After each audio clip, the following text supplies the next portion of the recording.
మనకు కనిపిస్తున్న చేప పేరు సముద్రపు వరి చేప అంటారు. చాలా టేస్టీగా ఉంటుంది. ముందుగా ఈ చేపను మనం శుభ్రంగా దాని చుట్టూ ఉండే ముళ్ళును వాటన్నిటిని కూడా మనం క్లీన్ చేసుకున్న తర్వాత వీటిని మనం ఫ్రై చేసుకోవడానికి అనుకూలంగా ఉంటుంది.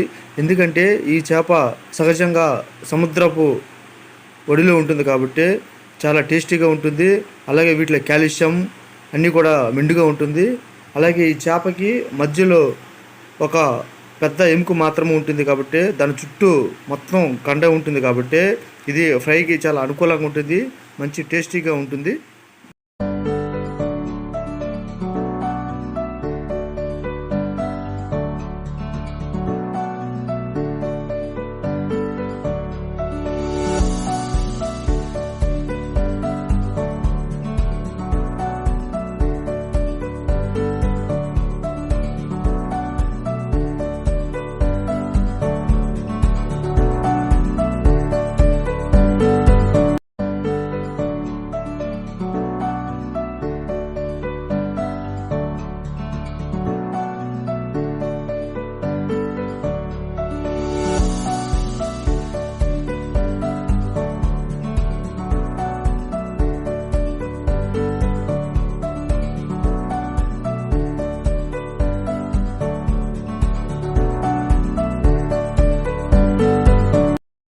ఇలా చేపని అన్నిటిని శుభ్రంగా కట్ చేసుకున్న తర్వాత సాల్టు, అలాగే అల్లం పేస్టు, కారం మొత్తం కూడా శుభ్రంగా ఆ చేప మొత్తానికి అంటేటట్లుగా మొత్తాన్ని మసాలాను రుద్దాలి.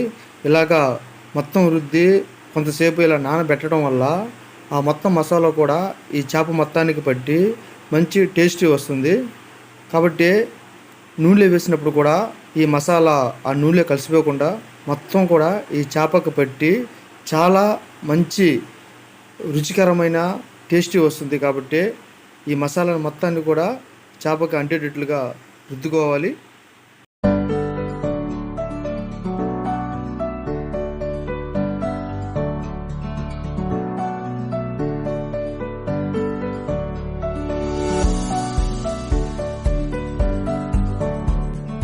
ఇలాగ చేపని బాగా మరిగే నీటిలో ఒక్కొక్కటి వేయడం వల్ల మంచి రోస్ట్ అయ్యి బాగా ఒకదానికి ఒకటి తగలకుండా బాగా నూనెలో వేయించబడుతుంది.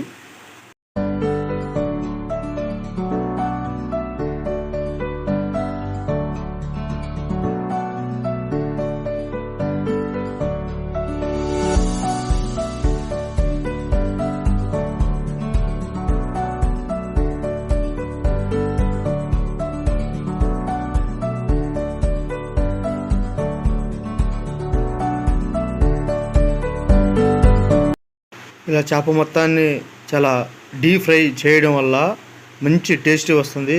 మనం ఇలా రోస్ట్ చేయకుండా కానీ ముందుగా కానీ తిన్నట్లయితే ఇంత టేస్టీ ఉండకపోవచ్చు. అందువలన ఇలా రోస్ట్ చేసి ఇలా వేడివేడిగా తింటే ఆ రుచి వేరే విధంగా ఉంటుంది. కాబట్టి ఇలా రోస్ట్ చేసిన వెంటనే మనం తినేస్తే మంచి టేస్టీ ఉంటుంది. మా ఛానల్ కానీ మీరు సబ్స్క్రైబ్ చేసుకోకపోతే వెంటనే సబ్స్క్రైబ్ చేసుకోండి. మేము చేసే ప్రతి వీడియో మీకు అందుబాటులో ఉంటుంది.